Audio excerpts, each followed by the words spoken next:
In this video, we'll show you some of the rarest photos of Loretta Lynn while sharing the untold stories of her life.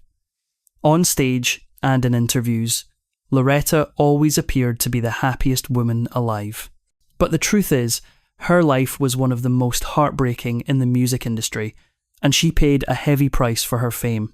Before we dive deeper, tell me in the comments where you're watching from. Grab yourself a warm drink, maybe a cup of tea or just water, and sit back as we begin this journey together. The cruel marriage between Loretta Lynn and Oliver Doolittle Lynn was once a well-kept secret in the country music world. But in her memoir, Loretta finally revealed the worst things he ever did to her. From getting pregnant when she was still a child, to enduring 3 major tragedies that nearly broke her completely. This is the untold story of Loretta Lynn's life told, as you enjoy some of her most beautiful and rare photos. Loretta Lynn was born Loretta Webb in 1,932 Inches, Kentucky. Her family of 8 children crowded into a tiny wooden cabin deep in the forest. Her father barely managed to put food on the table by working as a coal miner. But life was always a struggle. Winters were bitterly cold, and they couldn't afford insulation. Loretta's mother came up with a creative solution. She pasted pages from Sears catalogues all over the walls to keep out the chill and decorate their humble home. In that world of scarcity, no one could blame Loretta for dreaming of escape. And one day, fate offered her a way out. At just 15, she attended a pie social where she met Oliver Vanetta Lynn, the man who would change her life forever. He was 6 years older, a former soldier with a rough reputation and a sideline in moonshine running. But to the young girl, Dittle Lynn seemed like light in the darkness. Within months, they were married. Less than a year later, Loretta became a mother, and Doolittle moved the family to Washington State, where he found work in the logging industry. In the early years of her marriage, Loretta's life revolved around survival and motherhood. She gave birth to 4 children: Betty Sue, Jack Benny, Ernest Ray, and Clara Marie, before she ever had the chance to dream for herself. But amid the chaos, Loretta kept singing while rocking her babies to sleep, cooking dinner, or washing clothes by the river. Her raw, soulful voice often made neighbours pause to listen, and her husband noticed too. The woman he married had a God-given gift. Still, Loretta was too shy to believe it. One afternoon, Doolittle came home with a used guitar he bought from Sears for $17, a small fortune for them at the time. "You've got to sing, Loretta," he told her. The world needs to hear that voice. What started as a gesture of encouragement became the spark that changed everything. Loretta began to practice every day, teaching herself to play and write songs about the lives of mountain women. Women who endured, who dreamed, and who carried quiet strength through hardship. The turning point came when Doolittle convinced his wife to enter a local TV talent show in Tacoma. Loretta stepped onto the stage trembling, her fingers still clumsy on the guitar strings. But the moment she began to sing, the entire room fell silent. Her voice was pure and honest, echoing straight from the heart of Appalachia. She won first place, though the prize was only a wristwatch. Yet, something far more important happened that night. A man named Norm Burley, a Canadian investor who happened to be watching, was captivated by her voice. Burley decided to take a chance on the young girl from Kentucky. He brought Loretta to Hollywood to record her first song, and after hearing the playback, he was so impressed that he founded his own record label, Zero Records, just to release her music. But Loretta and Doolittle weren't the kind of people to sit around waiting for luck to knock. They believed that if you wanted a dream to come true, you had to chase it yourself. So the couple hit the road across America. They mailed thousands of copies of Loretta's debut single, "I'm a Honky Tonk Girl," to radio stations along with a photo of her in a handmade dress. When no one responded, they took a bolder approach, driving from station to station, knocking on doors, and handing the records out personally, asking DJs to give it a spin. With no money for hotels, they slept in their car, ate sandwiches in public parks, and kept moving from one state to the next. Finally, they reached Nashville, Tennessee, the heart of country music, where fortune at last began to smile on them. To their disbelief, I'm a honky-tonk girl, the very song they'd hauled across the South in an old pickup truck, had climbed onto the Billboard Hot Country Songs chart. Not just made it, but reached number 14. An extraordinary feat for a debut single. Loretta's heartfelt voice began to attract attention from major artists and bands. The first invitation came from the Wilburn brothers, followed by Ernest Tubb, host of the famous radio show Midnight Jamboree. That broadcast changed her life forever. After it aired, Loretta received a call from the Grand Ole Opry, the sacred stage of country music. For any country singer, performing at the Opry is the ultimate dream. For Loretta, it was proof that her voice had truly touched the hearts of people across America, and it marked the defining breakthrough of her career. However, behind the spotlight, Loretta's life was far from glamorous. Doolittle, the man who had stood by her through poverty and struggle, was also the storm that tore through her world. He was hot-tempered, jealous, and unable to control his rage. Arguments in their small home often ended with shattering glass and shouting in the dark. Once Doolittle was so furious, he threw a glass jar against the wall. Worse still, he sometimes hit her, but Loretta was not the kind of woman to suffer in silence. I'd hit him twice as hard every time he hit me, she once said, half-jokingly. There was even a time she swung a skillet full of popcorn at him. On another occasion, she hit him so hard she heard his teeth hit the floor. And in that horrifying moment, instead of retaliating, Doolittle just laughed. Their love was chaotic, violent, passionate, and endlessly forgiving. But from that storm, Loretta drew strength and inspiration for some of her most powerful songs. Amid the turmoil, Loretta met someone who would change her life forever, Patti Cline. In 1961, Loretta was invited to perform I Fall to Pieces, one of Patti's biggest hits on a radio show. At that time, Patti was recovering from a terrible car accident. Lying in her hospital bed, she heard Loretta's rendition and was so moved that she asked her husband to find Loretta and bring her over. The two women, one an established star, the other a rising newcomer, became inseparable after just a few meetings. Patti taught Loretta how to dress, how to carry herself, and most importantly, how to protect her heart in a male-dominated industry. They became so close that Patti even gave Loretta her old underwear, something Loretta later laughed about as a real sister's gift. Loretta would later say, "She wasn't just a friend. She was the sister I never had. But fate was cruel." Just 2 years later, a plane crash took Patti Cline's life. Loretta was devastated, but she chose to honour her best friend through music. Their extraordinary friendship was later immortalised in the film Patti and Loretta, a touching tribute to two women who defied the odds in a man's world. After Patti's death, Loretta carried on alone. She signed with Wilburn Brothers Publishing and later moved to a major label, Decca Records. But success came with heartbreak. The publishing company claimed full ownership of her songs. A poor, uneducated woman now had to face the harsh realities of the music business. It took her 30 long years to win back the rights to her own music. 3 decades of struggle, resilience, and sheer determination. Still, Loretta Lynn never stopped moving forward. Under Decca Records, she began releasing hit after hit. Her first single, Success, lived up to its name, staying on the Billboard Hot Country and Western Sides chart for 16 weeks. Yet, even in the glow of fame, Loretta felt she hadn't truly found her voice because she wasn't yet singing her own truth. That changed when she gave birth to twins and released a song she'd written herself, Dear Uncle Sam. It told the story of a woman sending her husband off to fight in Vietnam, expressing both love and heartbreak for her country. The raw emotion of the song stunned the country and Western scene. No one had ever heard such honesty from a woman in country music before. The audience embraced Dear Uncle Sam, and it became the beginning of Loretta Lynn's next great chapter. 2 years later, in 1966, Loretta Lynn's life took a turn no one could have predicted. At just 34, she became a grandmother, a a fact that sent shockwaves through Nashville.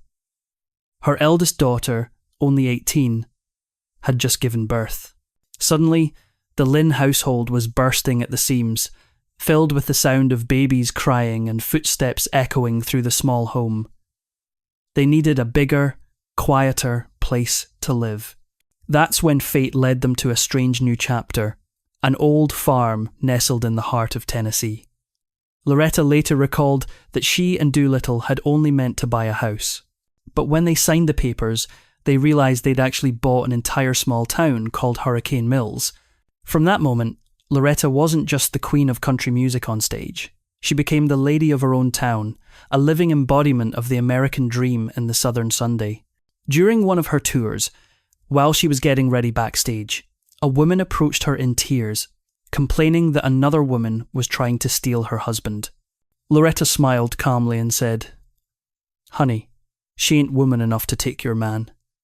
That offhand remark lit a spark in her mind.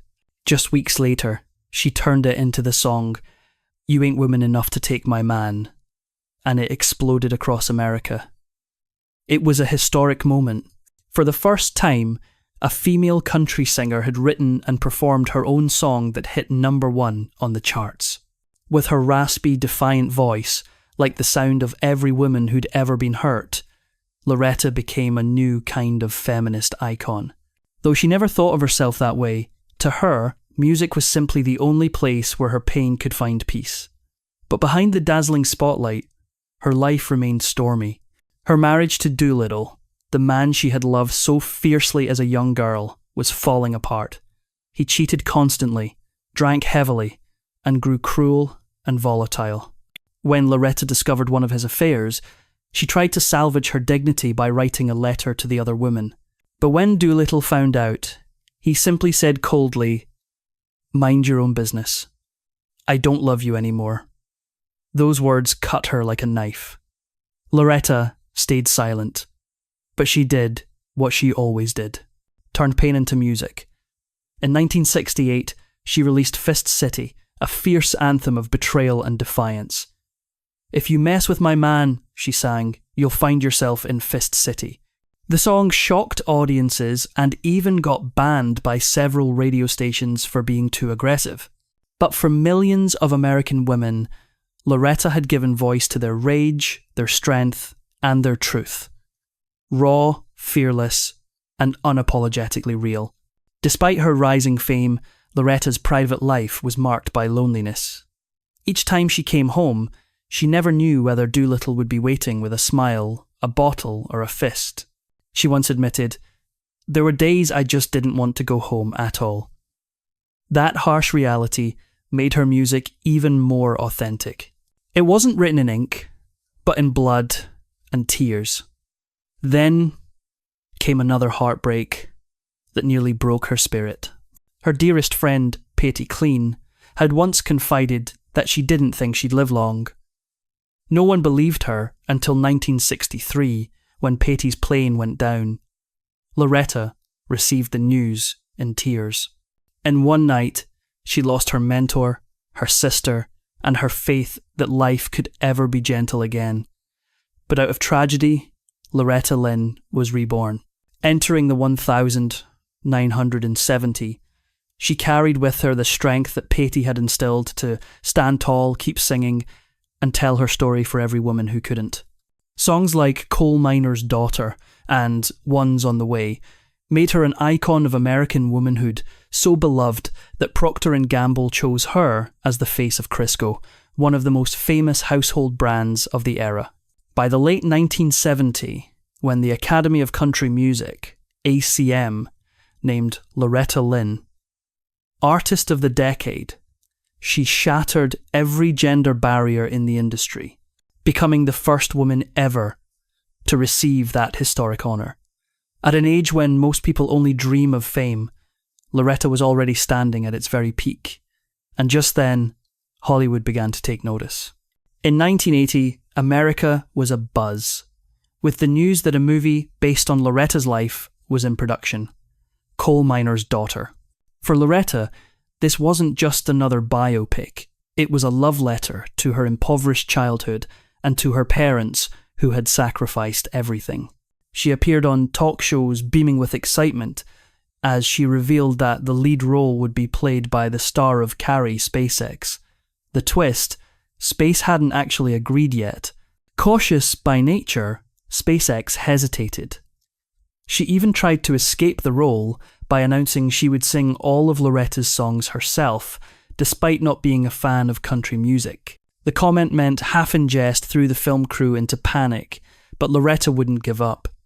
She sensed something in SpaceX, a down-to-earth honesty that mirrored her own spirit. The producers even went so far as to fire the original director, who opposed casting SpaceX in the lead. Then came a moment of pure destiny. One day while driving, SpaceX tuned into a classical music station to relax. Out of nowhere, amid the orchestral pieces, she heard coal miner's daughter playing. She froze. How could a classical station possibly play a country song? To her, it was a sign from God. That same evening, she called the producers and said, "I'll do it."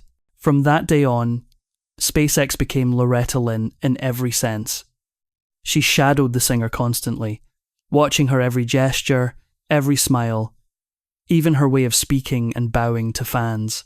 Crew members later said that SpaceX lived as Loretta so completely that we forgot who was the actress and who was the real woman.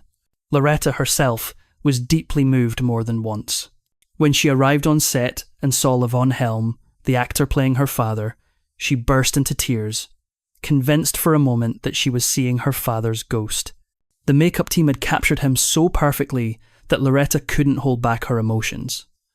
Doolittle, however, was not as easily impressed. He was irritated to learn that Tommy Lee Jones would play him until the actor decided to truly get into character. Jones drank real moonshine, drove recklessly through town, and was eventually arrested for disorderly conduct. The next morning, Doolittle laughed and said, "That boy's crazy. He's perfect for the part." The two became fast friends. When Coal Miner's Daughter premiered, it was nothing short of a cultural earthquake. The film topped the US box office, earning over $3.6 million in its opening week, and went on to receive 7 Oscar nominations and 4 Golden Globes. Critics hailed it as one of the greatest biographical films ever made.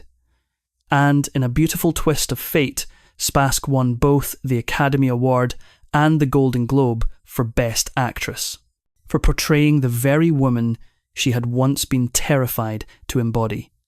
Loretta Lynn's life story, full of hardship, fire, and unstoppable willpower, had captured the heart of an entire nation.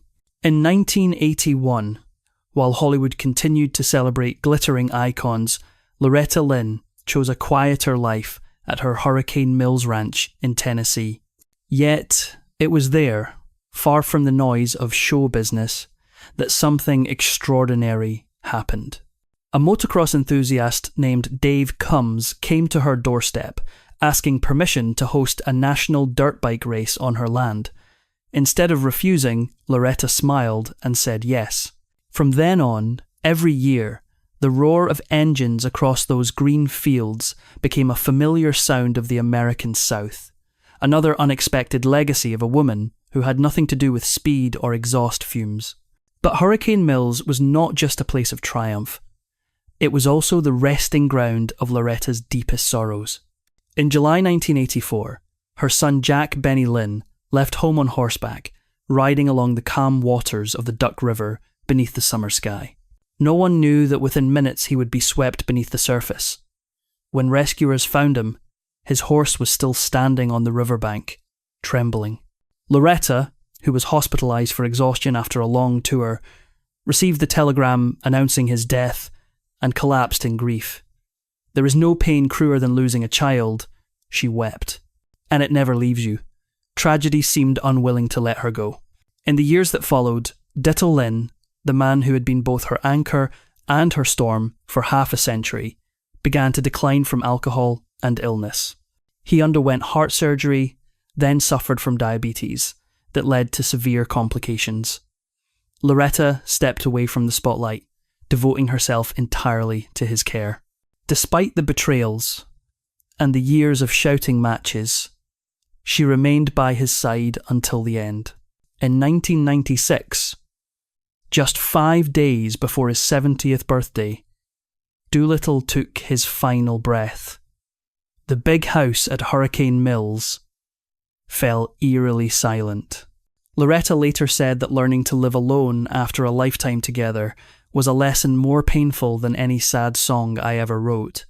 She began to reflect on her life. The girl who married too young because her father said she should. The woman who spent decades listening to her husband's voice louder than her own.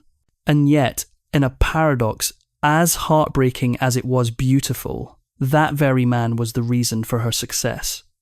If it hadn't been for Dew, she admitted, I'd never have had the courage to stand on a stage. Love and pain had become one, inseparable, eternal. Years later, when loneliness became her closest companion, Loretta wrote, I can't hear the music, a song whispered to the spirit of the man she once fought and loved in equal measure. Every line carried forgiveness, gratitude, and a quiet ache that time could never erase. Then, something miraculous happened. At age 72, Loretta teamed up with Jack White, the rebellious frontman of a new generation. Their collaboration produced the 2004 album Vanlia Rose, raw, powerful, and alive with truth. The album soared to number 2 on Billboard's country chart, bridging generations, a legend of the 20th century, and an icon of the 21st. Loretta Lynn lived exactly like the songs she wrote, simple, fierce, and achingly real. She was a wife who endured abuse, a mother who buried a son, and an artist who turned heartbreak into art.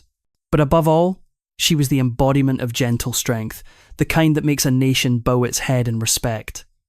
When her story finally came to a close, the world didn't just remember the timeless country hits. They remembered the woman who stood in the middle of life's storm and kept singing, not to forget, but to keep on living.